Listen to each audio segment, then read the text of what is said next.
Assalamu alaikum friends, welcome to SBR revision series for September 2021. Today we are going to cover IAS 19 employee benefits. So employee benefit includes all type of employee benefits, not just pension, okay? But our main focus will be on pension benefits.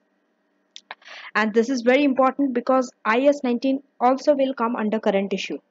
Under current issue we are going to touch this. Some part of IAS 19 will be covered there. So that's why this topic is very important. Even if you don't get it as a main standard, you will at least have a chances of getting IAS 19 under current issues. So make sure that you study IAS 19 because this has a very high chance of coming in SBR exam. Because from the trend, what I have seen that most of the time, very frequently, this is a frequently tested topic, IAS 19. So in IAS 19, we are going to cover the overview, pension, measurement. How do you measure the defined benefit pension assets and liability both, and other employee benefits apart from pension? So let us start the overview of IAS 19. What does IAS 19 covers? IAS 19 mainly covers all types of employee benefits. Okay, and pension scheme is one of it. You give pension to your employees, so it's kind of a benefit that you are giving. You must be prepared to deal with computation and discussion elements. Yes, it's not only computation, discussion element also can come for this standard. Okay, there are two types of pension scheme that you should know. First one is defined contribution and the second one is defined benefit. Mostly the one which is tested is defined benefit. Okay, but if defined contribution comes, it mostly comes as a discussion part, not calculation, not for calculation. Okay, so defined contribution, first let us define what is defined contribution, because that's an easier one and we don't have much to discuss about it. Defined contribution means you are making fixed contribution and beyond that you don't have to pay. You have no legal or constructive obligation to pay beyond that. If the fund does not hold sufficient assets to pay all employee benefit, that means contribution is fixed. That's the keyword. It will not increase or decrease. Defined contribution, hence defined contribution means fixed contribution. Coming to defined benefit. Defined benefit is a pension scheme that is not defined. Not defined means you can change. You can change the plan. You can do any changes in the scheme. Contributions are not fixed. Right? You sometimes have to pay further contributions if needed under defined benefit, which we are also going to cover. So defined contribution we're not going to cover in detail. So we are going to start with defined benefit. Okay. Pension. Okay. For a defined contribution scheme, this is the difference. Okay. For a defined contribution scheme, contribution that you pay, this will be recognized as an expense in P&L. Only that much you have to remember. At least for discussion part, you should be able to know how it will be accounted for defined contribution scheme, even though calculations are not asked. And defined benefit scheme will be covered in more detail, how it will be treated, because the treatment differs, whether it is a pension asset or a pension liability, so it's a different treatment. We cannot take it as an expense and put it in the profit and loss how we put for defined contribution scheme. Why? Because defined contribution scheme is fixed contribution. So fixed contribution means whatever we pay, we know it's fixed. So whatever we pay is our expense, right? We are paying to the employee, so for the company it's an expense. So you record in a profit and loss. Easy. Defined benefit is not like that. There are changes. So it's not easy to recognize it as an expense in profit and loss account. Rather, it goes into many different places. Some things you have to record in statement of financial position, some you have to record under profit and loss account, some goes under other comprehensive income. At the end of this video, you will know what I'm talking about. Now, how do you measure defined benefit pension assets and pension liabilities? Pension defined benefit could be defined benefit pension asset and defined benefit pension liability. No need to write the whole word. Okay, repeat. If you just say pension asset or pension liability is enough. It's understood. So plan asset. Plan asset, how do you measure? It's measured at fair value at the end of the reporting period. Okay. Asset, how do you normally measure? Fair value. So asset, this one is also fair value. There is no choice. You see, in IAS 16, we had a choice, cost or fair value.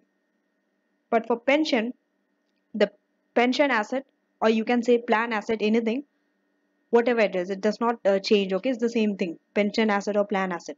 It will be measured at fair value only. And for plan liability, this will be measured on an accrual basis, the liability. Sorry, actual basis, and are discounted. So these are liability and this will be discounted to present value at the end of the reporting period. Both will be at the end of the reporting period only. Plan asset and plan liability. But plan asset fair value, plan liability discounted to present value. That's the difference. Okay. And net liability or a net asset is reported at each reporting date. When you will be having an asset and a liability, okay, you're not putting as asset or a liability. You will net it off. It will be netted off against each other. Assets minus liability. Sorry, liabilities minus assets. It's not assets minus liabilities. It will be liabilities minus assets only. Okay. So if your assets are more, okay, that means it will be a net asset. If your liabilities are more, it will be a net liability. Net liability is known as a deficit. Net asset is known as a surplus. Okay. And this is reported at each reporting date. So you record this. You record a net liability or a net asset. Whenever net liability means it's a deficit, net asset means it's a surplus. Right?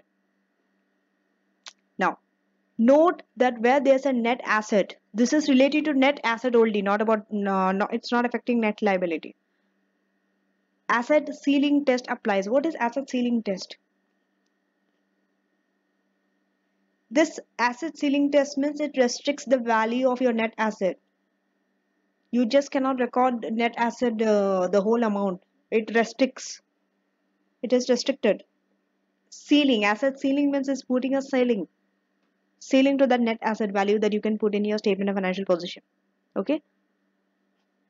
So this restricts the value of the net asset reported to the extent that it is regarded as recoverable. If you think it's recoverable, up to that extent only you can recognize. If you think it's not recoverable, you cannot recognize. So for net asset, this limitation is there. This restriction is there. Coming to the proforma, there's a proforma. Okay, so the following proforma shows the movement of a defined benefit deficit or a surplus. It could be for anyone. It could be a deficit or a surplus. That means net defined liability or a asset. So this is how you start. Defined benefit plan movement. Okay, starting with a net deficit or an asset. It could be anything. If it's a deficit, it will be in a positive figure. If it's an asset, it will be in bracket. That means surplus. Okay. I will tell you later why deficit is without bracket and asset is in bracket. I will tell you that later after I finish this proforma for you to understand it. Now if I tell you, will not understand. So you start with the opening balance, the brought forward balance, because they'll be giving you two balance. One is the closing balance, one is the opening balance. You have to start with the opening balance. Okay. So this is how do you calculate that? It is simply the obligation brought forward minus asset. Remember, you have to net off your obligation or liability minus asset. You cannot put liability and asset both together. You first have to net it off and then net figure only you are putting. Okay. So let's assume this is a deficit because it's X, positive X. So it's a deficit. That means liability is more. Obligation minus asset brought forward. The opening balances you have to minus with each other. Obligation and asset. You will be given the figure. Don't worry. You just have to put in this table. But you have to know the order. What has to be added, what has to be deducted, and what should not go at all. Sometimes an item is given to you, it actually does not affect your defined benefit plan movement. You don't have to put it there in this proforma. This is very important. In your IAS 19, most of the time question is asked on this defined benefit plan movement. And then based on that, you have to discuss. Next, you have to add or deduct. Okay, you can add it also, you can deduct it also. That's why it's both positive and with bracket. Net interest component. So if it's a deficit, okay, liability is more, net interest will be added. If it's a surplus, it will be deducted, the net interest. Okay. Service cost component, it will be added no matter what, whether it's a deficit, whether it's an asset. That's why it's only without bracket. Okay. And we are definitely going to cover in the next slide what is the meaning of which. Net interest, service cost component, contributions into the plan. Any contributions will be deducted, whether asset, whether liability. And benefits paid. You see, benefits paid does not have any impact in your pension plan, whether asset, whether liability. So that's why you don't add also, you don't deduct also. Even though benefits paid will be given to you in the exam, you don't have to write it there. You don't have to show it. It's not needed. And finally, you'll be getting an answer. It could be a positive or a negative figure.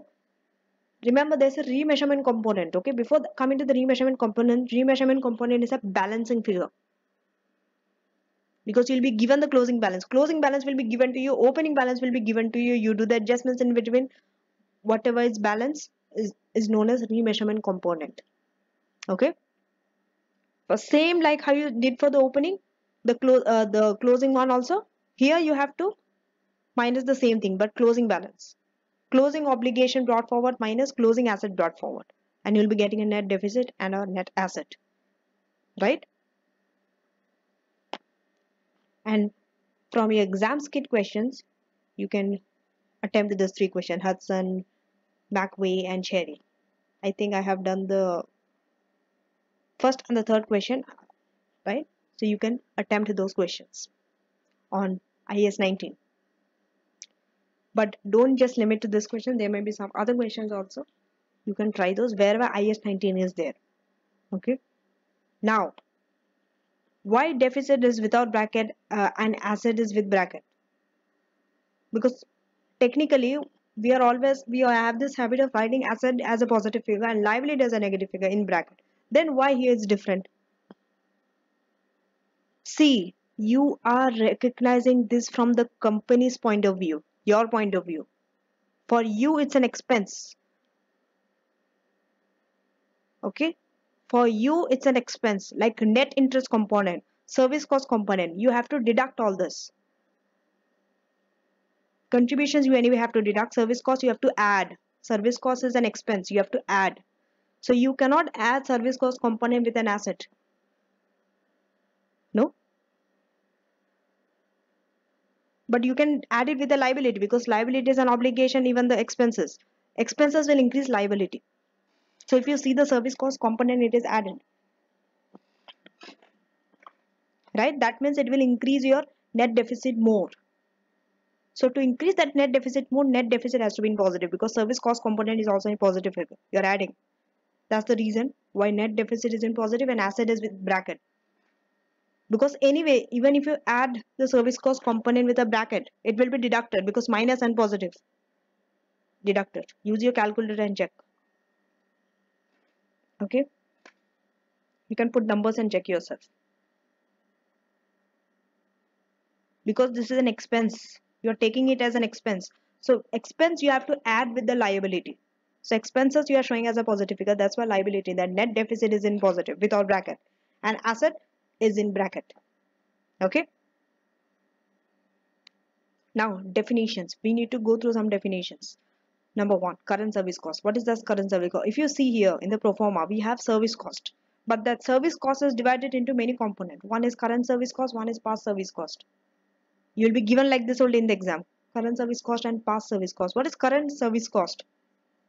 Current service cost means currently what is your cost. Whatever the employee, the services that employees are giving you in the current period. Right? You are taking that as a current service cost. In simple terms, it is the increase in the present values of defined benefit obligation. For defined benefit obligation only we find the present value, no? So increase in the present value of defined benefit obligation resulting from employee service. Definitely employee have to give their services, then only you can incur cost on them, then only you can pay them the benefit.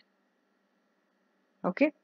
But if it's for calculations, okay, they will give you the figure, current service cost. You don't have to calculate, they will give you the figure as it is. current service cost. Then you have to add. And this comes as a part of service cost component because they only wrote one service cost. They didn't write the division of it. Okay, so here we are explaining the division. Next is past service cost. What is past service cost? You might be thinking that past service cost is in the past, then why are we including it in this year? What is the use of it? Right? Past service cost is change in the present value of defined benefit obligation. Again, see the this thing definition. Current service cost and past service cost. It's same. Change in the present value of defined benefit obligation, change in the present value of defined benefit obligation. Okay. For employee service in prior period. This is for the prior period. So employee service which is given in the prior period. Correct? But it is resulting from a plan amendment. That means employees are increasing, or curtailment. That means it's decreasing, or turnover, employees are leaving. So because of that, it changes, no? The amount that you have to pay, the benefit will increase or decrease based on the employee coming and going out. So resulting from a plan amendment or curtailment in the current period, that change in the plan is happening in the current period, relating to that past employee service. That's the reason we are including it in the current period. Now do you understand? So in short, you just have to know current service cost also included this year, past service cost also included this year. Okay, this also comes as a service cost component only. Third, curtailment. What is this curtailment? That means there's a significant reduction in the number of employees covered by that plan. Remember, there's a plan and employees are covered in that plan. So employees are leaving means they are going out from the plan. It will reduce, curtailment will reduce it. So any gain or loss on curtailment is part of service cost component. So because there's a significant reduction in number of employee, okay, we'll be having a gain or a loss. It could be a gain, it could be a loss. So that gain or loss will also come under service cost component. So these three things comes under service cost component. Remember it very clearly. Current service cost, past service cost, curtailment. So if it's there, you have to include it there. You have to add all this together. Coming to the next. Settlement. What is settlement? Settlement means when the entity enters into a transaction, they terminate all or partially the benefit that is due to one or more employees under a plan. This is part of the service cost component as well. The settlement is also part of a service cost component. So now there are four things: current service cost, past service cost, curtailment, and settlement. Because you are paying the employee, you will terminate it, right? To terminate, you are settling, you are giving the employee.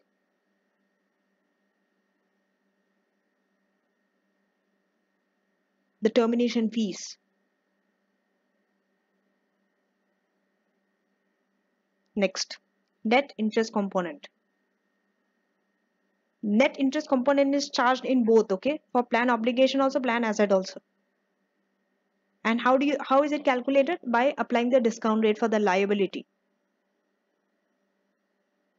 to the net liability or asset.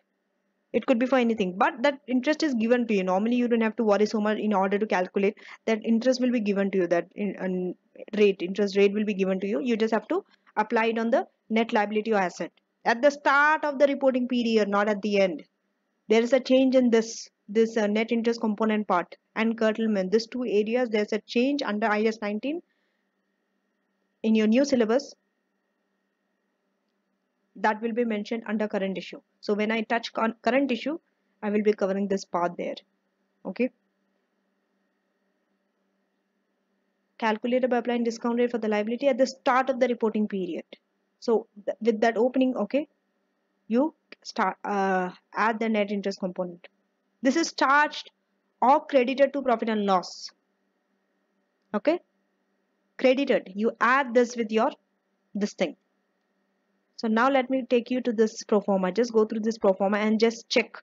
Right after the net deficit or an asset brought forward, the opening balance, net interest comes. So this shows first you have to calculate net interest, then only other things come. Service cost, past service cost, current service cost, curtailment, then only everything comes. Okay. but net interest has to be the second item after the opening balance.